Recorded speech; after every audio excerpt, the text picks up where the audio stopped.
আমি যে সমস্যাগুলো বলেছিলাম, 1 নম্বর পয়েন্টটা হলো যে পৃথিবী আর এই বিশ্বজগৎ তৈরি হয়েছে 24 ঘন্টার হিসেবে 6 দিনে। আলো আগে, তারপর আলোর উৎস এসেছে। 2 নম্বর পয়েন্ট। 3, পৃথিবী সৃষ্টি হওয়ার আগে দিন রাত সৃষ্টি হয়েছে। পয়েন্ট নাম্বার 4, সূর্যের আগে পৃথিবী সৃষ্টি হয়েছিল। 5 নম্বর পয়েন্ট, পৃথিবীতে আলো আসার আগে গাছপালা তৈরি হয়েছিল। 6 নম্বর পয়েন্ট, চাঁদের যে আলো সেটা তার নিজস্ব আলো। 7 নম্বর পয়েন্ট, এই পৃথিবীটা ধ্বংস হয়ে যাবে নাকি চিরদিন থাকবে। 8 নম্বর পয়েন্ট,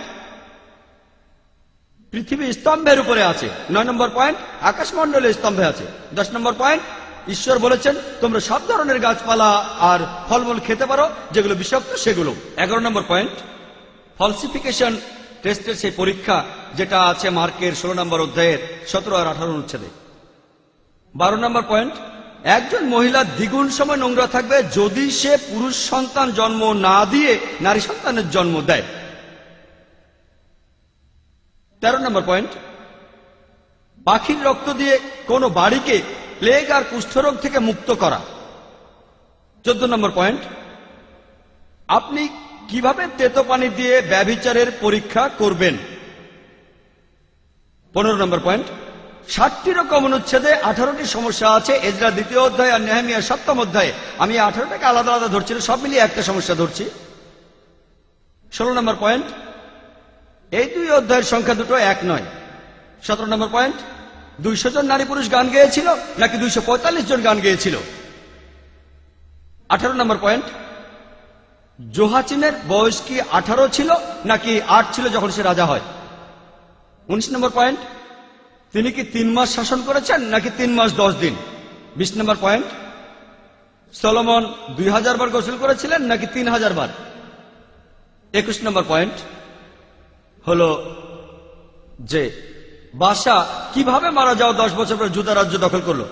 22 নম্বর পয়েন্ট হলো সর্বশক্তিমান ঈশ্বর বলেছেন আমি আকাশের রংধনু বসিয়ে মানুষ জাতিকে কথা দিলাম যে পৃথিবীকে আর কখনো বন্যায় ডুবিয়ে দেব না। আমি এখানে মাত্র 22টা সমস্যার কথা বললাম। এছাড়াও বাইবেলে আরো শখানেক বৈজ্ঞানিক ভুল আছে। বৈজ্ঞানিক ভুল, আশা করি ডক্টর উইলিয়াম ক্যাম্বেল সমস্যাগুলো নিয়ে কথা বলবেন, আর উনি এখানে একমত হয়ে আলোচনা করুন অথবা ভিন্ন মত হয়ে। যদি তিনি যুক্তি মেনে চলেন, তিনি কখনোই বৈজ্ঞানিকভাবে এই 22টা সমস্যার সবগুলোর সমাধান কোনোভাবে দিতে পারবেন না। আমরা মানি যে যীশুখ্রিস্ট আল্লাহর নবী, তার উপরে ইনজিল নাজিল হয়েছিল। এই বাইবেল এটা ইনজিল নয়, এখানে ঈশ্বরের কথা থাকতে পারে, তবে অবৈজ্ঞানিক কথাগুলো ঈশ্বরের কথা নয়। আমি আমার লেকচার শেষ করার আগে পবিত্র কোরআন থেকে একটা উদ্ধৃতি দেব। সূরা বাকারার 79 নম্বর আয়াতে উল্লেখ আছে, ফাওয়াইলুল লিল্লাযিনা ইয়াকতুবুনাল কিতাবা বিআইদিহিম সুম্মা ইয়াকুলুনা হাযা মিন ইনদিল্লাহ লিয়াশতারু বিহি সামনান কালিলা ফাওয়াইলুল লাহুম মিম্মা কাতাবাত আইদিহিম ওয়াওয়াইলুল লাহুম মিম্মা ইয়াকসিবুন। দুর্ভোগ তাহাদের জন্য যাহারা নিজ হাতে কিতাব রচনা করে এবং তুচ্ছ মূল্য প্রাপ্তির জন্য বলে ইহা আল্লাহর নিকট হইতে। তাহাদের হাত যাহারা রচনা করিয়াছে তাহার শাস্তি তাহাদের, যাহারা উপার্জন করিয়াছে তাহার শাস্তি তাহাদের। ওয়া আখিরু দাওয়ানা আলহামদুলিল্লাহি রাব্বিল আলামিন।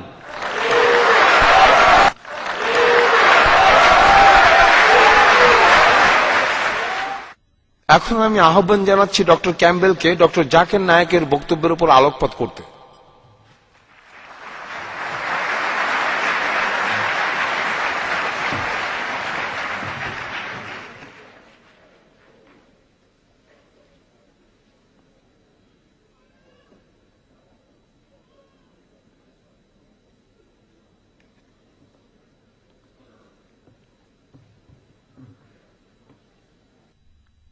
ডক্টর নায়েক বেশ কিছু গুরুতর সমস্যার কথা বলেছেন। উনি কোরআনের আলাকা আর মুতাগা সম্পর্কে যে ব্যাখ্যা দিলেন আমি তার সাথে একমত না। আমার মতে এটা আসলে একটা সমস্যা, তবে সেটা ওনার কথা, এটা আমার কথা। আপনারা শ্রোতারাই এখানে বিচার করবেন কোনটা ঠিক। ডক্টর নায়েক সৃষ্টির 6 দিনের কথা বললেন, 24 ঘন্টার দিন। বাইবেলে যে দিনের কথা বলা হয়েছে সেটা হতে পারে একটা লম্বা সময়। 24 ঘন্টার দিন হতেই হবে এমন নয়, যেভাবে ডক্টর মরিস বুকাইলি তার বইতে লিখেছেন।